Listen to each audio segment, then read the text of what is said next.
कुल मिलाकर के 45 से लेकर के अगर हम विचार करेंगे तो 2015 से जो हमारी शिक्षा नीति का इसे प्रारंभ हुआ और 2020-21 इसमें शिक्षा नीति हमारे सामने आई, तो इन 70 वर्षों में शिक्षा का जो केंद्र है वो ज्ञान परंपरा नहीं रही, स्किल डेवलपमेंट ज्यादा रहा।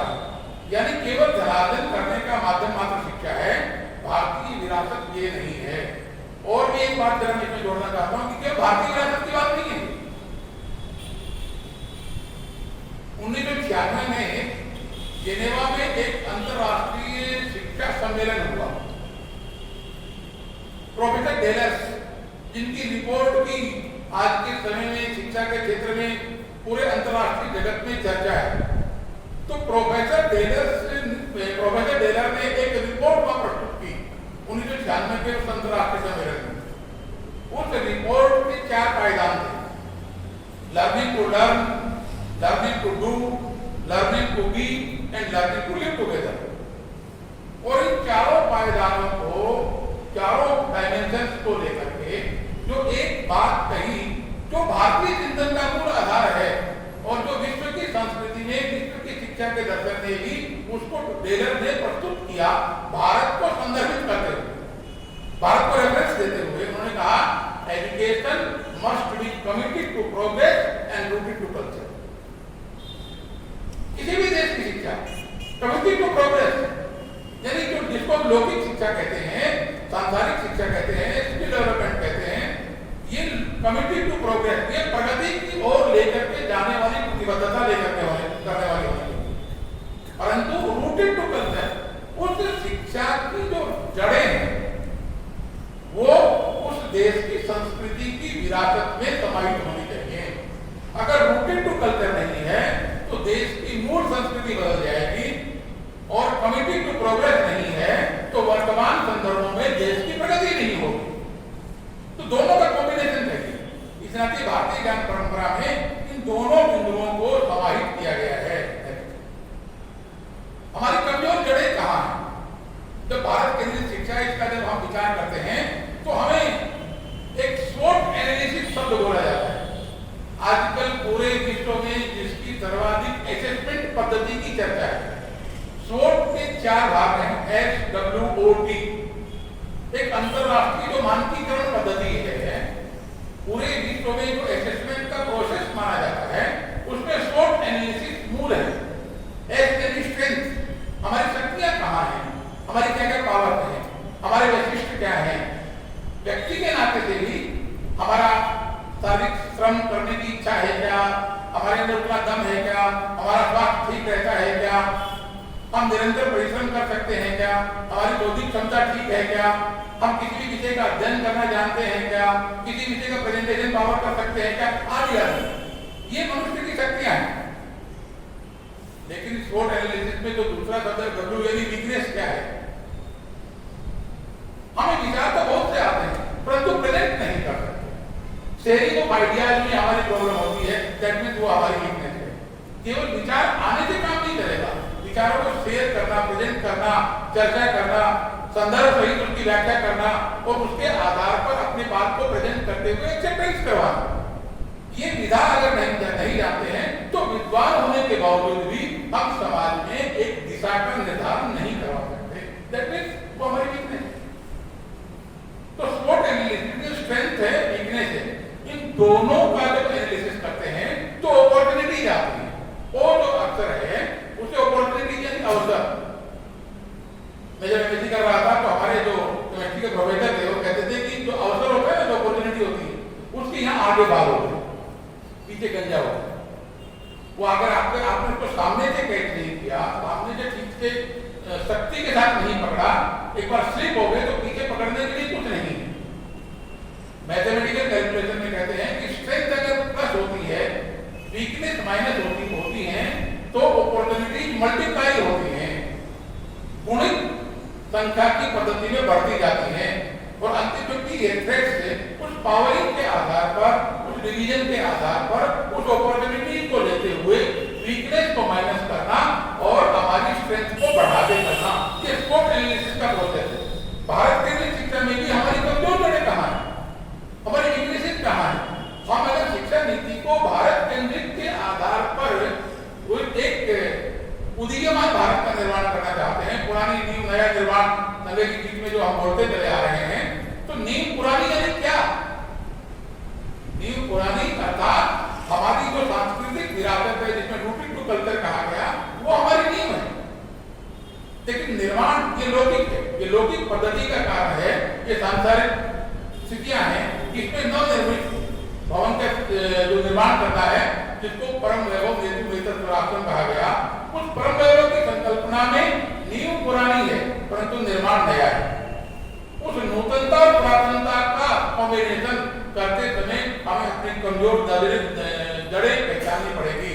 तो इस एक स्लाइड का जो भाग लिया गया, इसमें विद्यार्थी भारत के महान सपूतों अरविंदो, स्वामी दयानंद सरस्वती, विवेकानंद आदि आदि हम लिखने लगेंगे तो पूरा हजारों स्लाइड बनाई जा सकती है, हजारों महापुरुष हुए हैं। लेकिन आज का विद्यार्थी उनके बारे में तो जानता है क्या? नहीं जानता है तो उनकी तो कल्चर कैसे होगा? ये पॉसिबल नहीं होगा।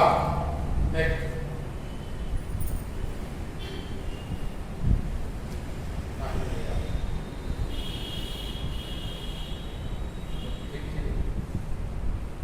हाँ, तो ये जो तीनों चित्र भी जो दिए गए हैं, ये भी उसी जो पुराने जो इसके पहले वाली स्लाइड थी उसी के साथ काम है। अब भारतीय ज्ञान परंपरा कैसे, हमें ज्ञान परंपरा का निर्माण करना है, तभी हम भारत केंद्रित शिक्षा इसको हम कर सकेंगे। इसके आधार पर एक जो बोल्ड लेटर में लिखा गया, सर्वप्रथम हमें भारत के महान सपूतों के दर्शन को विभिन्न माध्यमों से छात्रों तक पहुंचाना होगा, जो कि भारत को समझने के प्रमुख आधार के रूप में स्थापित होंगे। ये एडिटिव लाइन जो शिक्षा नीति की जो वर्डिंग है चौथे अध्याय में, उसमें से ही ये ली गई। इसके पीछे का भाव समझिए, कैसे करेंगे फिर हम भारत केंद्रित शिक्षा, भारत केंद्रित शिक्षा, भारत केंद्रित शिक्षा, ऐसा भारत अपने से तो होगा नहीं। तो इसके लिए काम करना पड़ेगा।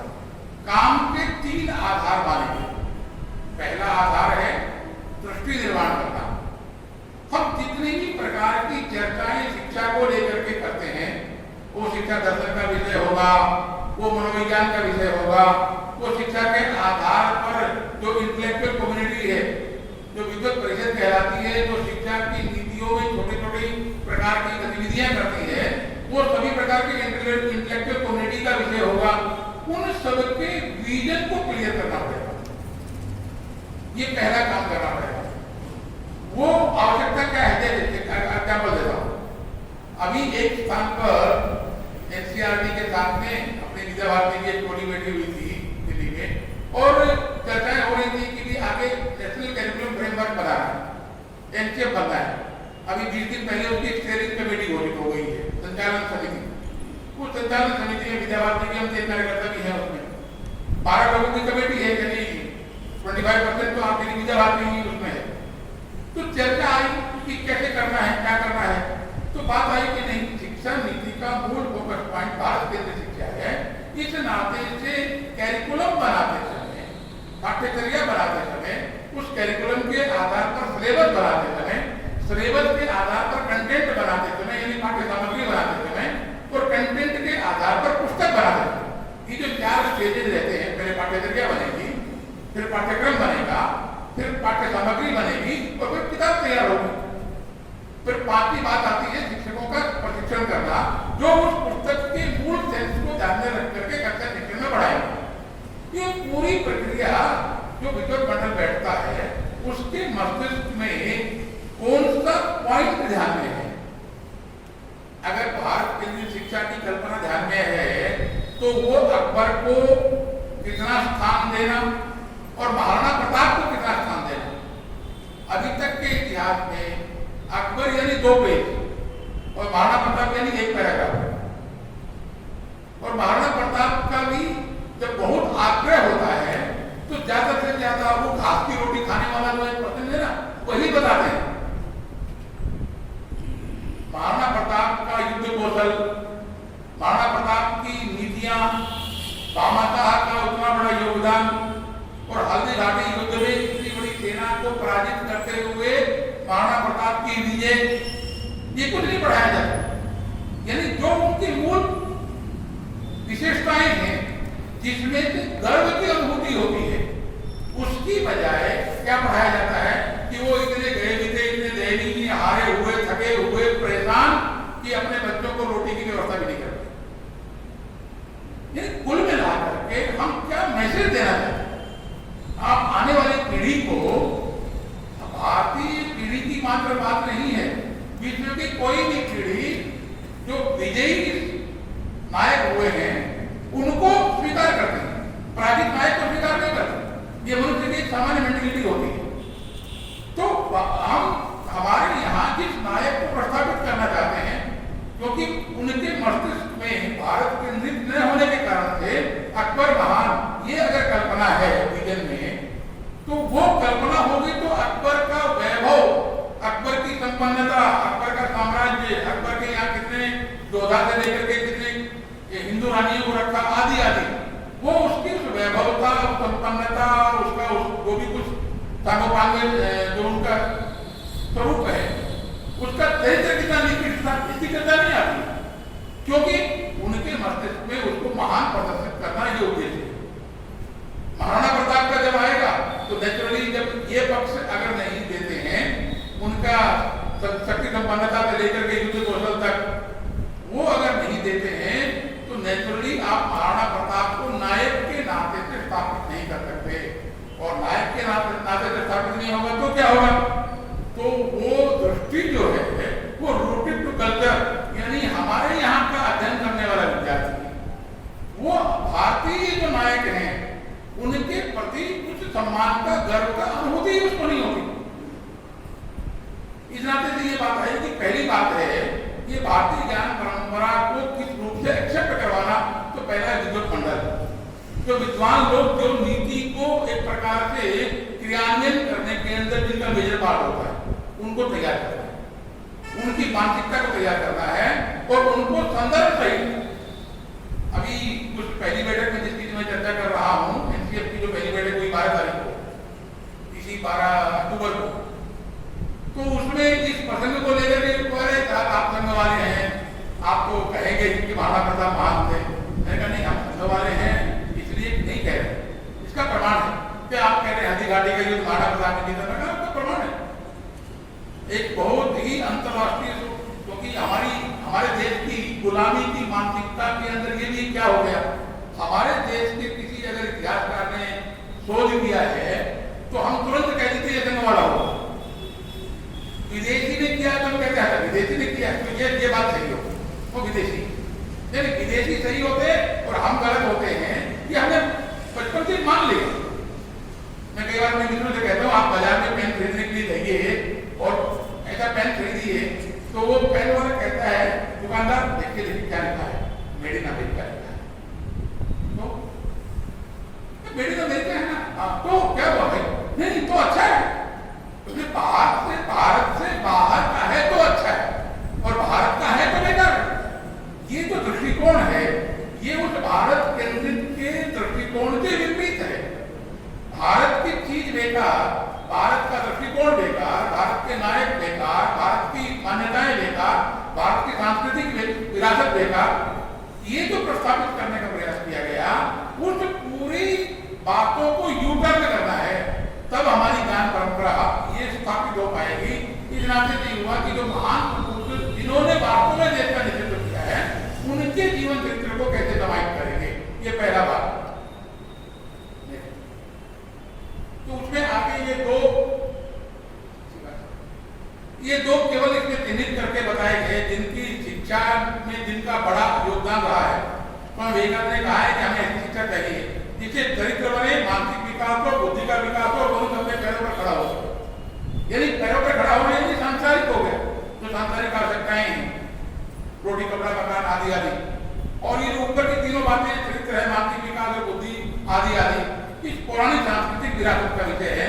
ऐसे रविन्द्रनाथ ठाकुर जिन्होंने वास्तव में शिक्षा में एक मार्वलस काम किया है। मैं क्योंकि कलकत्ता में मेरा विद्याध्ययन हुआ और शांति निकेतन में कई बार जाने का मौका मिला, संघ के कार्यकर्ता और विद्यार्थी परिषद के साथ जुड़ा होने के नाते से, तो शांति निकेतन रविन्द्रनाथ ठाकुर ने जिसको प्रारंभ किया था, वहाँ आज भी एक फ्लैक्स लगा हुआ है। कभी आप वहाँ जाएं तो देखिएगा, जिस समय शांति निकेतन उन्होंने प्रारंभ किया था उसके लगभग 3 साल बाद एक अंग्रेज अधिकारी शांति निकेतन की विजिट पर आए थे।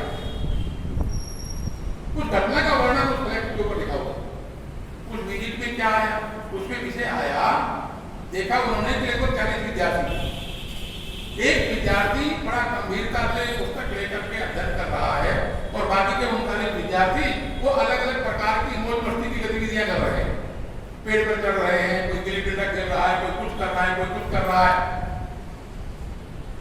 तो बड़ा निराश होकर के उस अंग्रेज अधिकारी ने गुरुवर रविंद्रनाथ ठाकुर से कहा कि आप 3 साल से परिश्रम कर रहे हैं और बड़ा मुझे चिंता का विषय हो रहा है कि आप केवल एक ही विद्यार्थी को सुधार पाए, पढ़ने के लायक बना पाए, बाकी के 39 विद्यार्थी तो बेकार ही, क्योंकि देखो कोई पढ़ाई कर नहीं रहा। गंभीरता से सीरियस होकर के पुस्तक का अध्ययन जो पढ़ाई का मापन माना गया, वो तो एक ही विद्यार्थी कर रहा है। रविन्द्रनाथ ठाकुर का बड़ा मजेदार होता था, उन्होंने कहा कि मैं दिल्ली के लिए परेशान की किताब कैसे छोड़े, क्योंकि जिस भारतीय ज्ञान परंपरा में सर्वांगीण विकास, आगे एक विषय है हम चर्चा करेंगे, उसकी जो कल्पना है होलिस्टिक डेवलपमेंट जिसको कहा गया है भारतीय हमारी शिक्षा नीति के अंदर, उस संकल्पना में केवल पुस्तक अध्ययन करना ये मात्र विकास का आधार नहीं बन सकता। इस नाते से ये इसमें जो उनका वाक्य को कोट किया गया है रविन्द्रनाथ ठाकुर का, वो चित्त जहां भय शून्य मात वो उन्नत, वो ज्ञान जहां पर मुक्त खुला ये जग हो, घर की दीवाने बने न कोई कारा, एक पिता मुक्त व स्वर्ग रचाओ हमने पर उसी स्वर्ग में लागे देश हमारा।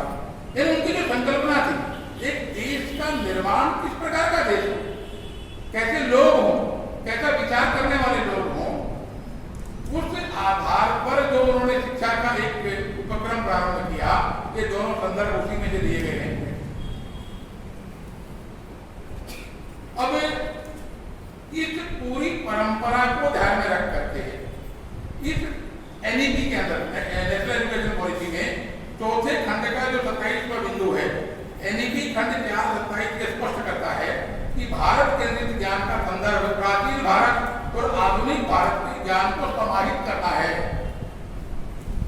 कई बार जब हम भारतीय ज्ञान परंपरा की बात करते हैं तो जो हमारे विरोध का विचार करने वाले हैं, जिनको ये विचार स्वीकार नहीं होता, वो एक ही तर्क देते हैं, क्या साहब आप तो बैलगाड़ी युग की बात, यही एक तर्क मात्र उनके पास में रहता है कि आप पुराने भारत में फिर से आप वो बैलगाड़ी युग है, ऊंटगाड़ी है, उसी की बात करते हैं। दुनिया रॉकेट लेकर के जा रही है और भारत आज का भारत मंगलयान की बातें करता है और आप जो है वो बैलगाड़ी युग की बात करते हैं।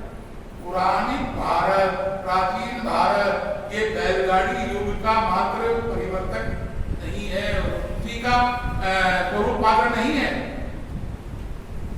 हमारे उस समय से विज्ञान ने जो उपलब्धियां उस समय प्राप्त की थी, आज का विज्ञान तो वहां तक कल्पना भी नहीं कर पा रहा, पहुंचना तो बहुत दूर की बात है, अभी कल्पना भी नहीं कर पा रहा।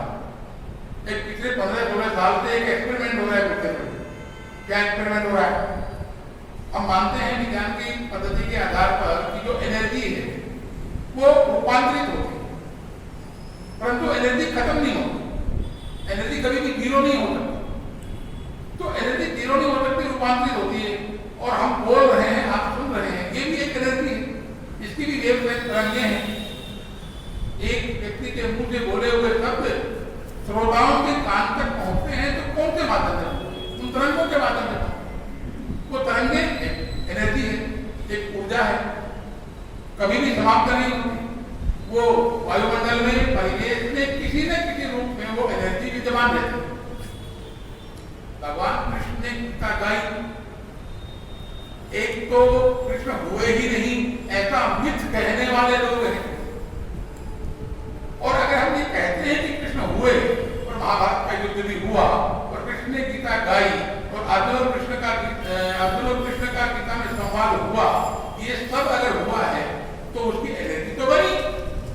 संवाद हुआ, वाणी निकली तो एनर्जी हुई, तो एनर्जी हुई तो आज का विज्ञान उस एनर्जी को आइडेंटिफाई कर सकता है क्या, चिन्हित कर सकता है, पहचान सकता है क्या? तो ट्रांसमिटिंग पद्धति के आधार पर उन्होंने